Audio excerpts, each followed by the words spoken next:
Every story in this series has been about ordinary people in extraordinary situations. A solo hiker, a kayaker, a search and rescue volunteer, a family on a mountain road, 3 college students in a cave, a rock climber, 2 hikers in a storm, 6 backpackers in a canyon, a father and his son on the highest mountain in Virginia. Ordinary people doing ordinary things in places that turned out to be something other than ordinary. And in every one of those stories, the people involved had something in common. They were there by choice, their own choice. They had planned the trip, driven to the trailhead, laced their boots, shouldered their packs. Whatever found them in those mountains found them because they had gone looking, not for it, never for it, but they had gone into the mountains voluntarily, and the mountains had noticed. This last story is different. The 8 people in this story didn't choose their guide. They hired her through a company. She came recommended. She was credentialed. She showed up on time with the right gear and the right maps and the right answers to all the right questions, and she was, by every measure available to them, exactly what she appeared to be. On the second day, she led them off the planned trail without explanation. She didn't respond when they asked where they were going. She didn't respond to anything. She kept walking. And when one member of the group finally stepped in front of her and looked at her face, he realized she had been walking with her eyes closed since sometime in the night before. This is how the Virginia Wild series ends. Not with a trail that counts backward, not with a river that forgot the sea, not with a summit you reached twice. It ends with a guide who stopped being a guide somewhere in the dark between the first night and the second day, and with 8 people who followed her anyway, for longer than any of them will admit. Pull up a chair. This is the last fire, and it's the darkest one. The first thing wrong about Elena Vasquez was that she was too still at dinner. Ross Alderman noticed it and filed it under guide personality and moved on, because guides had their own cultures and their own ways, and he'd worked with enough of them in enough corporate retreat contexts to know that the good ones were often slightly apart from the group in the evening, conserving energy, maintaining professional distance, letting the clients bond without inserting themselves. It was actually a sign of experience. The inexperienced guides were the ones who performed enthusiasm at every meal.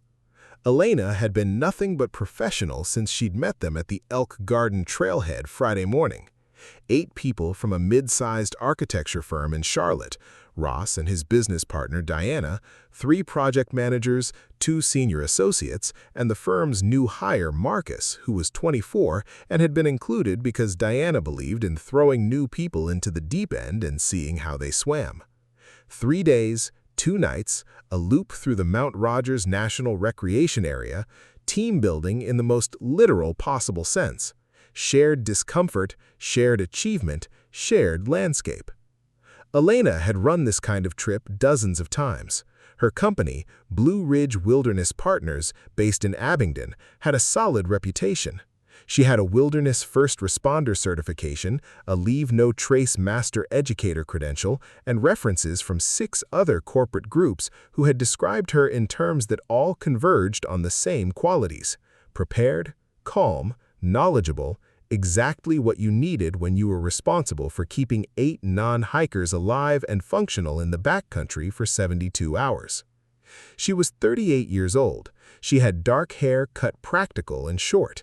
She had the particular lean fitness of someone who spent significant portions of their life moving through mountain terrain. She had answered every question the group had asked on the first day, about the route, about the wildlife, about what to do if someone twisted an ankle, with the specific confidence of someone who had answered those questions many times and knew the answers were correct. Ross liked her. He'd told Diana over dinner on the first night that they'd made a good hire. Diana had agreed. Elena, at the end of the table, had eaten her food and looked at the middle distance and been very still. She was still in her tent when Ross woke at 6 a.m. on the second day.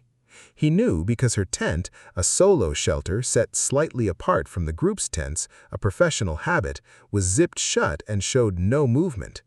He made coffee on the group stove and watched her tent, and at 6:30 it was still closed. At 6:45 he walked over and said her name at a normal volume. No response. He said it louder. The zipper moved. The tent opened. Elena came out. She looked fine. That was the thing. She looked completely fine, rested even. She said good morning. She accepted coffee. She went through the morning routine of a professional guide, checked the weather, consulted the map, gave the group a brief on the day's route.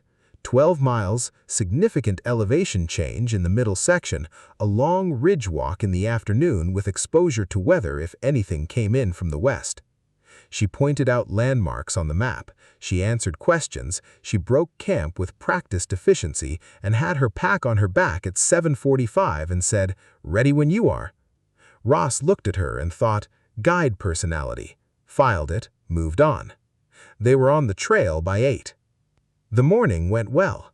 The route climbed through hardwood forest onto the open balds, the high grassy ridges above treeline that were Mount Rogers country's most distinctive feature, wind-scoured and vast, the views in every direction going to the blue horizon. The group moved well collectively, better than the first day, the shared physical rhythm of day 2 hiking, when the soreness had set in and then been worked through and the body had accepted what was being asked of it. Elena led. She set a good pace, sustainable, not punishing, and called rest breaks at sensible intervals and pointed out things worth seeing. A peregrine falcon working the updrafts off the bald's western edge, the remnant spruce forest on the north-facing slopes that survived when the surrounding hardwoods hadn't, the way the wind moved the bald grasses in patterns that told you what the air was doing 300 feet above your head. She was good at this, genuinely good. Ross watched her work and felt again the satisfaction of a correct hiring decision. At 11:15, they reached the junction where the planned route turned north toward the day's intended campsite. Elena walked past the junction. Ross noticed immediately. He was third in line and he saw the junction marker, a standard brown post with white lettering, the trail names and distances clear in the morning light, and he saw Elena walk past it without pausing, without looking at it, continuing straight on the trail that was not their planned route. "Elena," he said. She kept walking. "Elena, that was our junction!" The group had stopped. All 8 of them, clustered at the junction marker, watching Elena continue down the trail ahead, her pack moving with the steady rhythm of a person who had not heard, or had not processed, or had decided not to respond. Ross looked at Diana. Diana looked at the trail ahead. "Elena!" Louder. She kept walking. Ross took 3 fast strides and caught up to her and put his hand on her shoulder. She stopped. She stood very still with his hand on her shoulder. "Elena!" He came around to face her. "We missed the junction. Our route goes north from—" He stopped. Her eyes were open. That was the first thing he registered. Her eyes were open. She was facing him. She appeared to be looking at him. And then he looked more carefully and understood that she was not looking at him. Her eyes were open and oriented in his direction, but they were not focused. Not on him, not on the trail, not on anything in the visible world. The eyes of someone in REM sleep almost, the eyes of someone whose visual system was running, but whose attention was entirely elsewhere. "Elena?" Nothing. He waved his hand in front of her face. Her eyes didn't track it. He looked back at the group, 7 people standing at the junction watching him. Marcus, the youngest, had gone slightly pale. Diana's expression was the expression she wore when she was assessing a situation before deciding how to handle it, composed but active, taking everything in. "Is she okay?" one of the project managers, Jen, called. "I don't know," Ross said. He turned back to Elena. "Elena, can you hear me?" Nothing. He checked her pulse. He'd done a basic first aid course 3 years ago and remembered this much. He took her wrist. Her pulse was there, steady, normal rate. Her skin was warm. Her breathing was visible, regular, the chest rise and fall of someone simply standing and breathing. She was fine. She was completely fine and completely absent. "Sleepwalking?" Diana said. She'd come up beside Ross without him noticing. "Her eyes are open." "Sleepwalking with open eyes. It happens." "For how long?" Diana looked at him. "She led us for 3 hours this morning. She gave the briefing. She called the rest breaks. She pointed out the falcon." Diana looked at Elena's open, unfocused eyes. "She's been like this since—" "I don't know when it started," Ross said. "That's what I'm telling you. I don't know when it started." They made the decision that reasonable people made. They turned around, they went back to the junction, and they took the planned route north. Elena, when Ross took her by the shoulders and gently reoriented her toward the junction, walked. She walked in the correct direction, she maintained the trail, she navigated the terrain without assistance. She was, in terms of her ambulatory function, perfectly operational. She did not speak. She did not respond to her name. She did not open her eyes any wider than the flat, unfocused orientation they'd been in since Ross had put his hand on her shoulder. They stopped for lunch on a rocky outcrop above the vault. Ross sat beside Elena and tried again. Her name, a touch on the arm, a hand waved in front of her face. Nothing. He looked through her pack for medical information. There was a guide information sheet in the top pocket, the standard document that wilderness guide companies kept for liability purposes.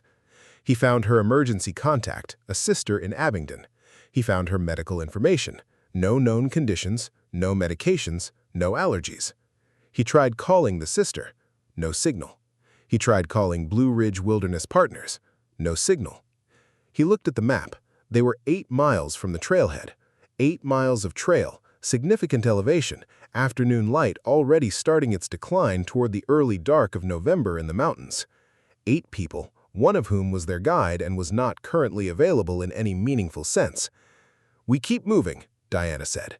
She said it the way she said things in the office when a project had gone sideways and needed someone to name the path forward.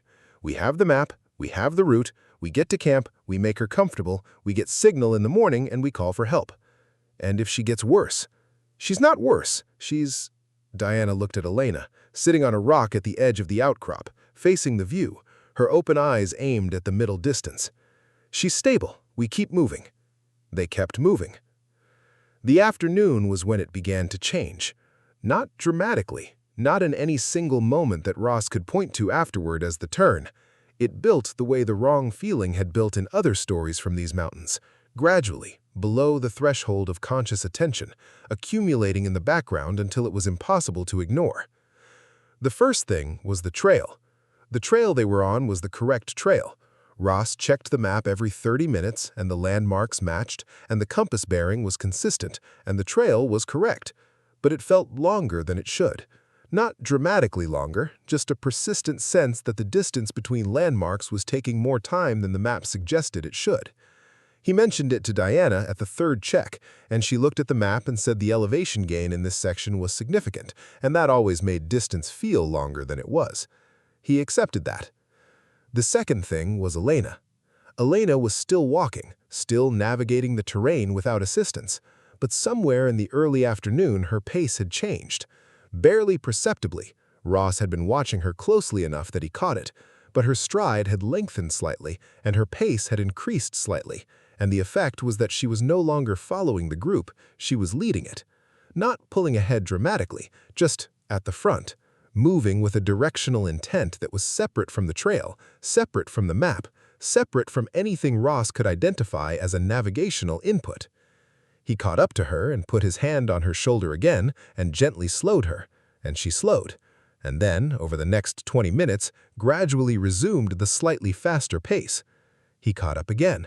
This happened 3 times. The third thing was Marcus. Marcus, who had been at the back of the group all day, quiet and pale since the junction, came up beside Ross at the afternoon rest break and said, very quietly, "Has anyone else noticed that she's not staying on the trail?" Ross looked at him. "She keeps moving toward the trail and then drifting off it, toward the west. I've been watching from the back. She drifts west and then someone corrects her and she comes back and then she drifts again." Ross looked at the map. West of their current position, west of the trail they were on, was the deep interior of the National Recreation Area. Unmarked terrain, no trails, the kind of country that swallowed people. The kind of country that, on a map, was just contour lines and forest and the occasional drainage. He looked at Elena. She was standing at the edge of the rest area, facing west, her open eyes aimed at the tree line. He thought about the junction, about her walking past it without hesitation, about the direction she'd been heading when she walked past it. He got out the map and checked. The trail she'd been following past the junction ran west, into the deep interior. He looked at Elena. He thought about what was in the deep interior. He thought about what might want 8 people delivered to it. He didn't say that to the group. He said, "We're going to rope together for the last section." Standard precaution with a member of the group having a medical issue. They didn't have actual rope, not enough of it, but they had webbing, and he and Diana rigged a simple connection that put Elena in the middle of the line between Ross at the front and Diana at the back. The 6 others in between, everyone tethered at arm's-length intervals with sections of webbing clipped to pack straps. Elena walked in the line without resistance. She also, Ross noticed, pulled slightly west at every opportunity. He countered the pull and kept them on the trail, and they moved through the afternoon in a line of 8 people tethered together on a mountain trail with their guide walking among them with her eyes open and her mind somewhere the rest of them couldn't follow.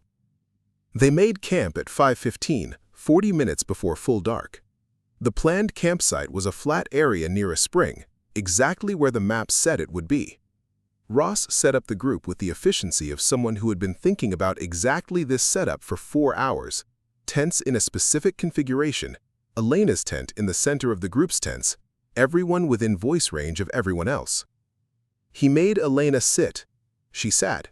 He gave her water and she drank, tipped the bottle to her lips and she drank. The automatic function of a body that was present even when the person wasn't. He gave her food and the same thing happened. He sat beside her tent for a long time after the rest of the group had gone to sleep. She was in her sleeping bag. Her eyes were closed now, had closed when she'd lain down, as if the horizontal position had triggered something, and in the beam of his headlamp she looked like someone sleeping normally. Her breathing was slow and regular. He thought about what Diana had said. Stable. He thought about the westward pull all afternoon, the consistent drift toward the deep interior, countered, resumed, countered again, patient and persistent. He thought about what it meant to be patient.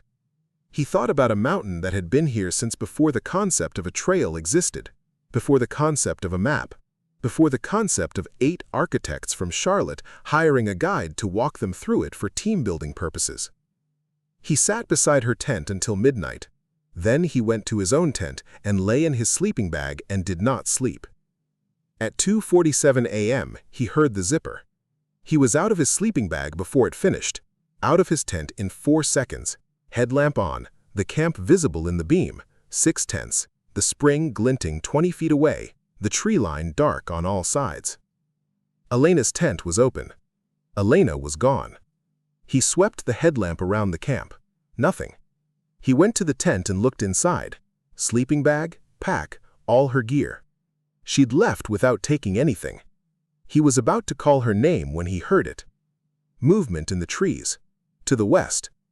He stood at the edge of camp and listened. Footsteps.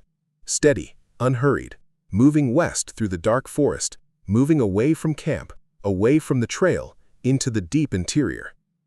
He made a decision he would examine for the rest of his life. He followed. He told himself he was following because she was his responsibility, because she was a person in a medical crisis moving through dark forest alone, and he could not stand at the edge of camp and listen to her go. He told himself it was the only human thing to do. He followed the sound of footsteps through the dark with his headlamp on, and the beam showing him trees and undergrowth and the shapes of a forest at night, and nothing else. She was ahead of him, not far, 50 feet, maybe less. He could hear her moving. He could not see her. Elena. His voice in the dark forest was a small thing. The footsteps didn't pause. He pushed through a section of undergrowth and came out into a small clearing and stopped. The clearing was circular, unnaturally so, The kind of circular that made you look twice at the tree line, at the spacing of the trees, at the way the canopy opened above it in a perfect round aperture of dark sky. The grass in the clearing was flattened in a pattern that might have been weather and might have been something else. Elena was in the center of the clearing. She was standing. Her eyes were open. And she was not alone. Ross Alderman would spend the rest of his life trying to find the language for what he saw in that clearing and would never find it. Not because he'd lost the memory was intact, every detail of it, preserved with the horrible fidelity of a traumatic image, the kind of thing the brain decides is too important to degrade. He had the memory, he simply did not have the words. He would say, large. He would say, old. Not old the way a person was old, or old the way a tree was old the way geology was old the way darkness was old in a way that made the forest around it look recent, provisional, a temporary arrangement of matter that would pass long before the thing in the clearing would. He would say, it was looking at her, and he would say, she was looking back. Not with the unfocused absence of the past 30 hours, with focus, with attention, with the specific directed gaze of someone who was fully present, fully awake, fully engaged. Elena Vasquez, who had not responded to her name since 11:15 that morning, was looking at the thing in the clearing with complete and total attention. And the thing was looking at her. And then it looked at Ross. He ran. He was not proud of this. He would not have said before that night that he was the kind of person who ran. He had built a career and a business on not running, on standing in difficulty and assessing and deciding and leading. He had believed this about himself the way you believe things that have never been tested at their absolute limit.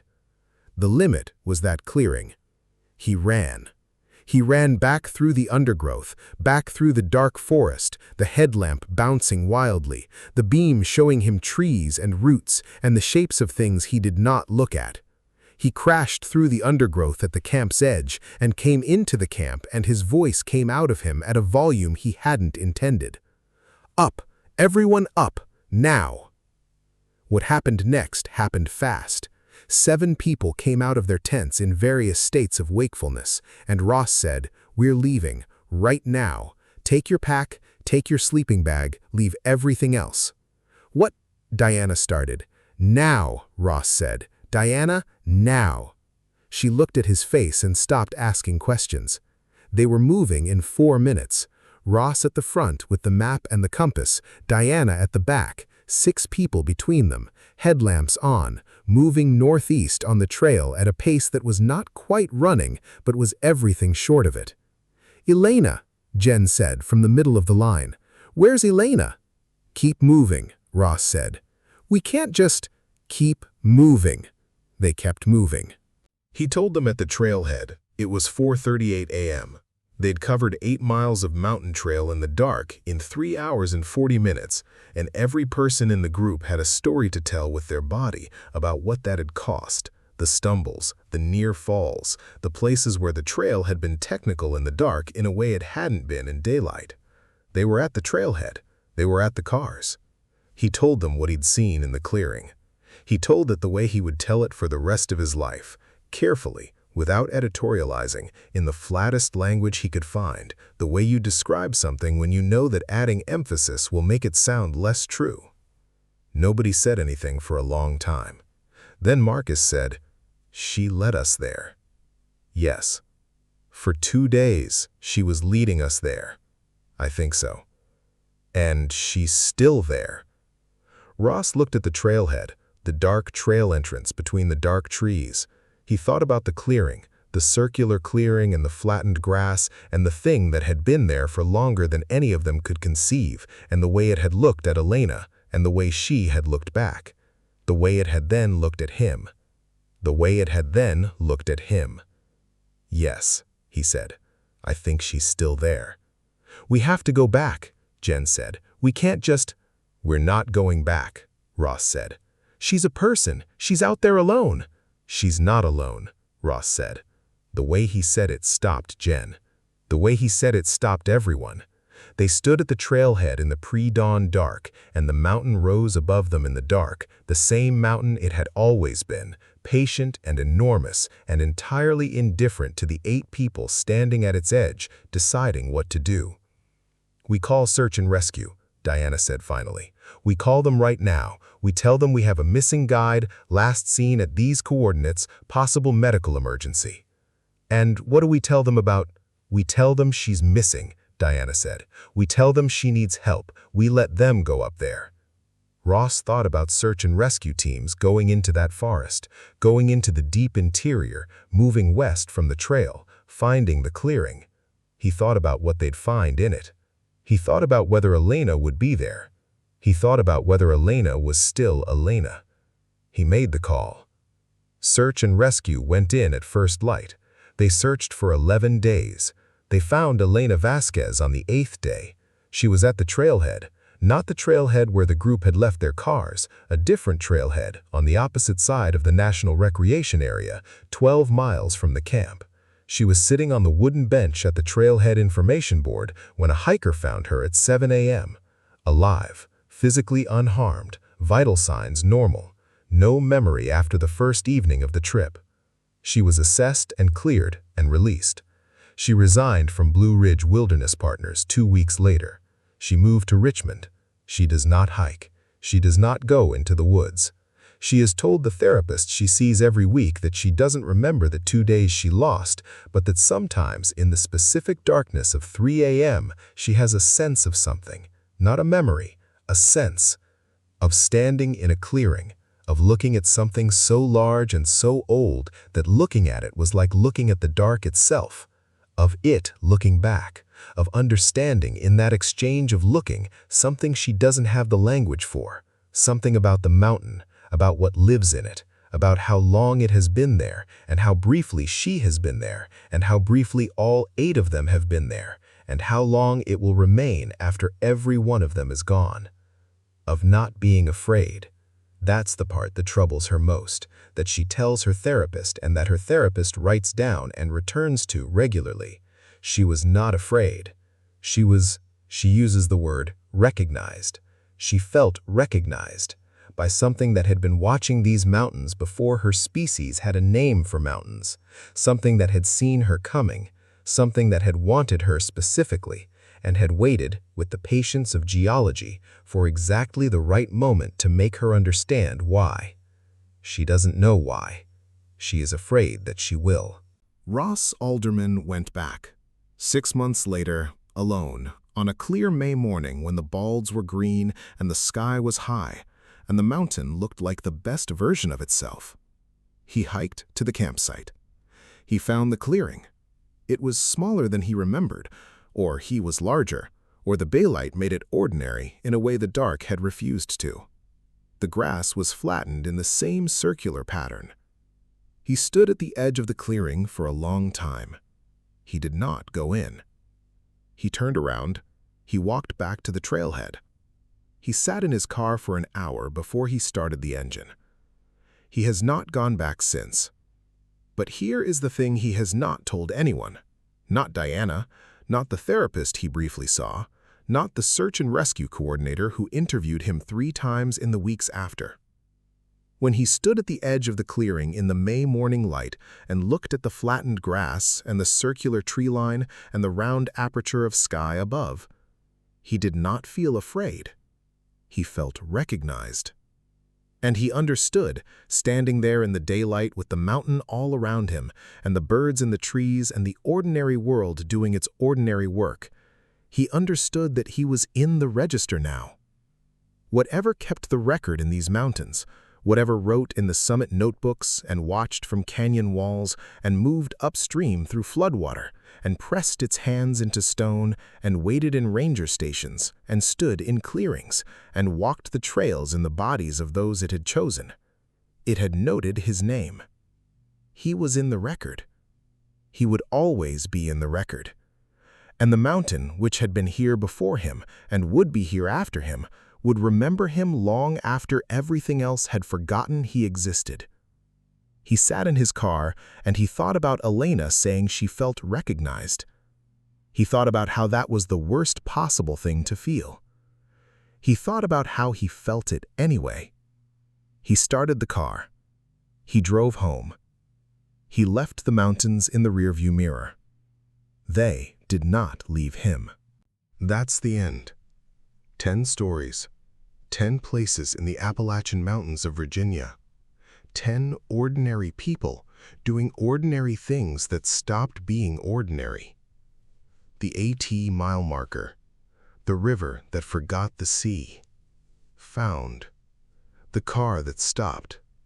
Cave country. The cliff. The ranger station. The flood. The second summit. The guide. Virginia Wild. I want to tell you that these are just stories, that the mountains are safe, that the Appalachian high country of Virginia is what it looks like on a sunny Saturday in October, beautiful and wild and benign and worthy of every mile you put into it.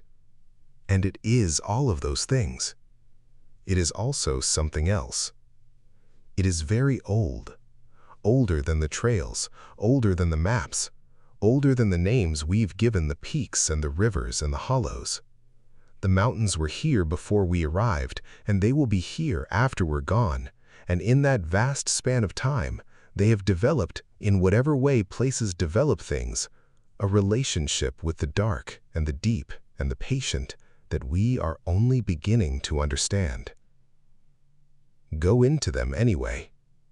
Go in with good gear and good maps, and a partner who knows where you're going, and a float plan on the kitchen counter, and a charged headlamp, and a paper topo that doesn't need a signal. Go in. But know that when you do, when you step off the trailhead and into the trees, and the mountain closes around you, something notices. Something has always noticed. And now you're in the record. Same as the rest of us. Thank you for sitting by this fire. All 10 stories, all the way to the end. The Virginia Wild series is complete, but the mountains aren't done. They're never done. Subscribe, hit the bell, leave a comment and tell me which story got you, which one you're still thinking about, which one followed you home. I'll be reading every one. Because the record grows. And this, right now, you and me and these 10 stories and this fire, this is part of it now too. Good night. Watch the tree line.